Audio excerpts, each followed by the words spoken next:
A man who saved his life with a kind greeting.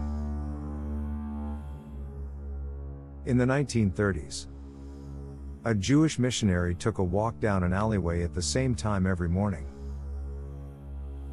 As he walked, he always smiled and said, "Hello," to everyone he met. There was a young man named Miller in town. He had an unusually cold response to the missionary's morning greeting. But the missionary smiled and greeted him every morning. Finally, moved by his enthusiasm, the young man took off his hat and said good morning. Years passed. The Nazis had occupied and ruled the place. One day, the villagers and the missionary were taken away by the Nazis. As soon as they got off the train, they were lined up, and a commanding officer with a baton in his hand shouted at the people, "Left.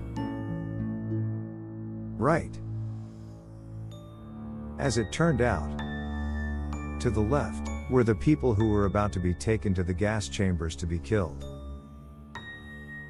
And on the right, who were given a chance to return to their homes. When they realized this, they began to tremble with anxiety. At this point, the commander called the missionary's name. He approached with a pale face. The missionary had his head down in fear. As soon as he raised his head, and his eyes met the commander's, what a surprise!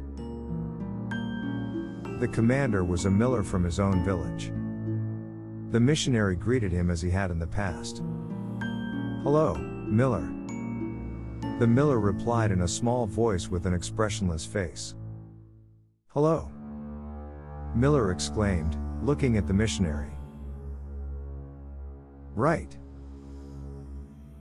The Jewish missionary's continued friendly greeting touched the heart of a cold-hearted Nazi and gave him a chance to return alive.